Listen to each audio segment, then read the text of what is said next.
coming out today. Obviously, today's National Signing Day around the nation, or we like to call it, is Christmas in February. We've got a great class. Coach will tell you about it in a minute.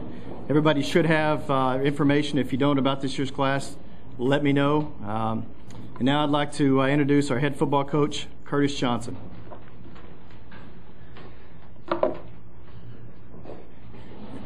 As everyone can see, I'm pretty much smiling today. This has been a great day. And you know what this day is? You know I'm a Christian guy, and this is like a blessing. This is a miracle class that we put together. You know, being that we wasn't very successful on the scoreboard, and, you know, a lot of teams really knocked us about a lot of stuff, all the stuff we went through this year. I think this is probably far beyond my imagination that I could say that we could put together this class. First of all, I just got to do one thing, and I'm just telling you guys, you don't know what we went through. These coaches have been fantastic. And I just got to also thank these people who's entrusted us with their young men. Chandrika and Sherman, Frazelia and Richard, Tracy and Eric, Kathy and Jerry, Lakeithia, Darlene and Benjamin, Lakawanda and Willie, Kenneth, Deandra and Eldridge, Kim and Philip, Stephanie and Raul, Mika and Joe, Juliana and Curtis, DJ and Ron, Erica and Kim, Erica, Lisa, Robert, Tansy, Perry, Geraldine, Rohan, Nadine, Rhonda, Paul, Cynthia, and Chris. You don't understand how these parents been beat up by us. But you know what? I really got to thank our school, because here's what happens. We have a great product to sell, and it hadn't been our football team. It's been our school.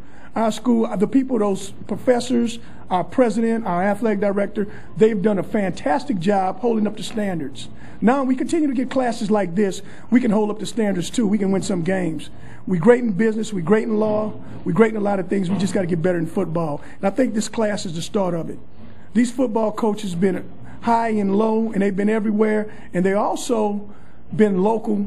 Like we said last year, local. Roger can attest to it, local. And we've gotten a great, great local class.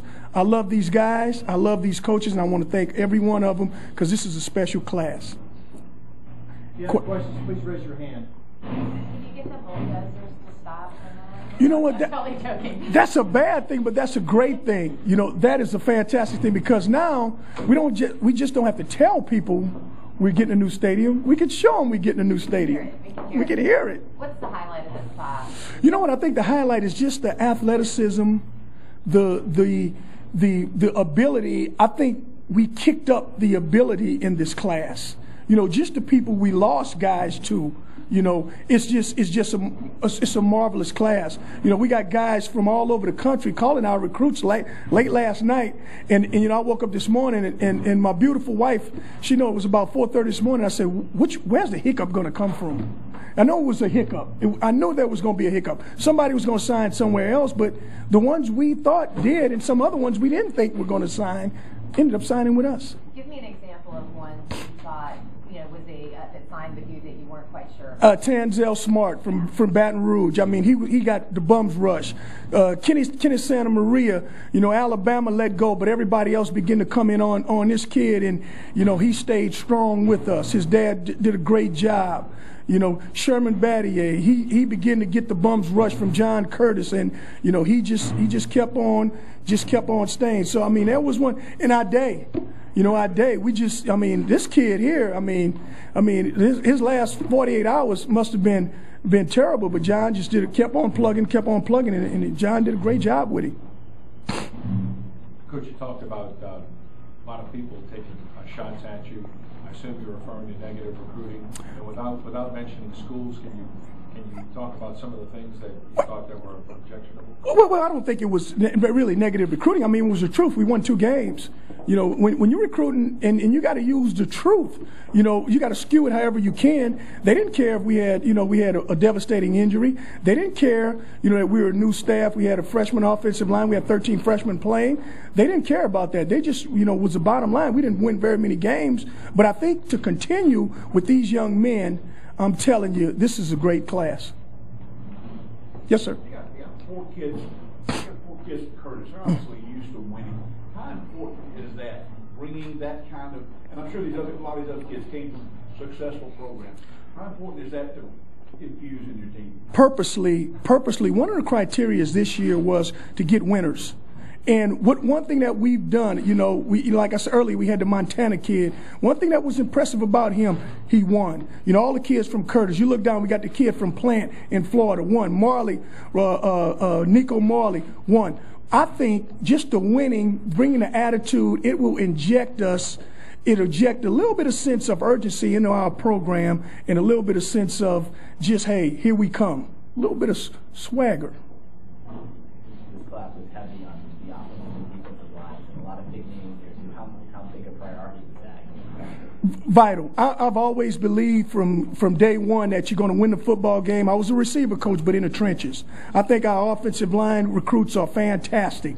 I mean, all of them are big, all of them are strong, they're very, very physical. And then they're all smart kids. Our defensive line, very, very, very athletic kids now.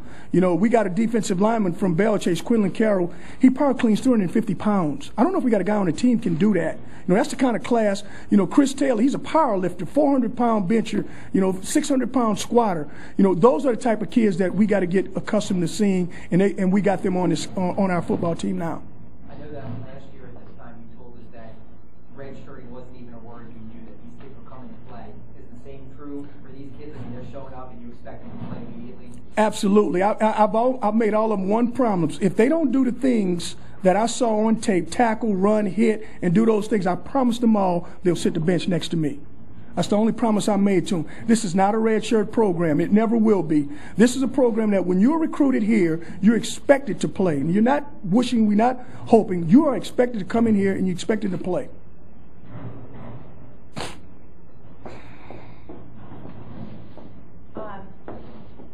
I think that getting maybe some of these transfers in and getting guys on campus, especially with somebody with, the name cachet of Nick Montana, do you think that helps guys that were maybe on the fence go, you know what, they're already there, we already have a quarterback that can lead this program? Well, absolutely. I think Nick and Devin and, Tanner lead and back away from the competition. But I think all three of those kids are leaders. I think Nick Montana was a name, but Nick Montana was a winner.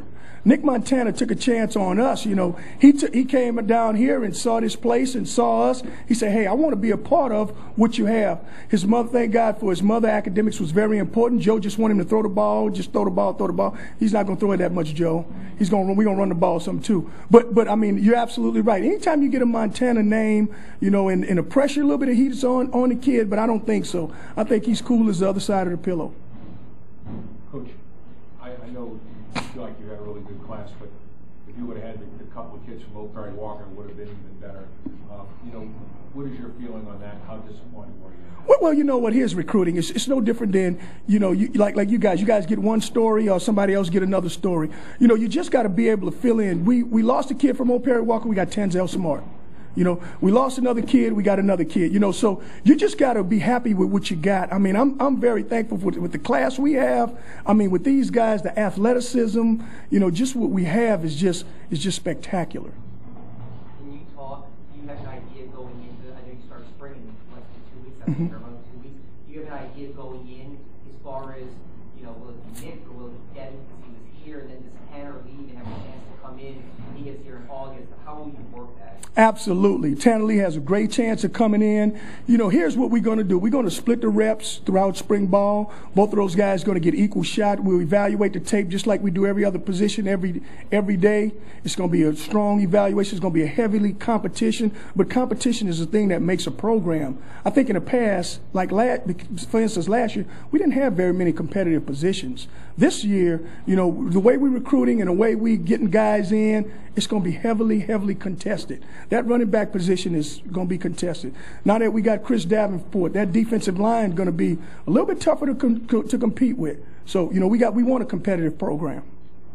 I know you touched on it earlier. Can you just talk about local products, generating local buzz for your program? What we said we were going to do, one thing that we wanted to do is I want to hire local coaches, some local coaches, and I also want to get local players. I think Louisiana is the best football in the country. I think it's coached very well. I think, the players are fabulous.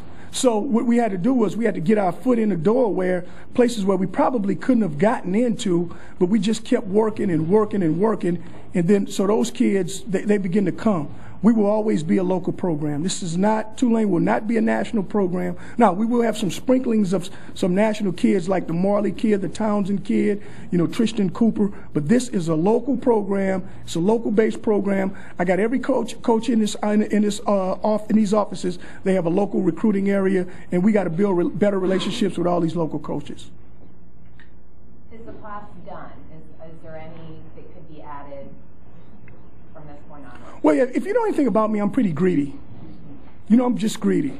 I just got to be greedy. So there will be some guys I project throughout, even now up until probably August, that you can say, well, golly, you look up and see him practice and you say, how did they get him? He may have gone to this school, but now he's coming with us. So we're always looking for another better player. Do you have openings? Do you have scholarships? Well, what we didn't sign 25. Look, we had 16 guys leave the program. We signed 21. So our 21 number is good. We could take 4 more initials, but our 85 number is the number that we just concerned about. The best player in the country is 6'6" defensive end from Nigeria, and you signed the 6'6" defensive end from Nigeria. What's his story? Let me tell you about this guy now. First of all, he's a great basketball player. I learned a long time ago from Coach Erickson and Butch Davis and all those guys, find basketball players. He's big, he's a rush-in, he can run like the wind. And he told me right out here when he came to our camp, Coach, I'll run through the wall for you. Smart kid. So if I get a kid like that, again, you got to try to get him. And John went after him, and Barry went up there to see him, and we ended up getting lucky, and we got this kid.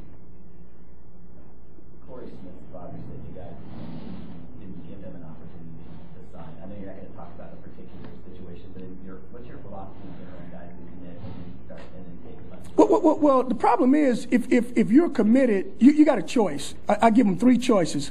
Say, yes, I'm committed. Say, no, I'm not committed. And coach, leave me alone. Or say, wait, or just wait. Well, when you're committed, you turn your scholarship over to that person. You don't visit anybody for that scholarship. Well, when you start beginning to take visits, I look at it like a marriage. If I'm going to get engaged to my beautiful wife and she's going out on other dates, then what I got to do is I got to look for somebody else too. So that's kind of how it is. But she didn't. That I know of.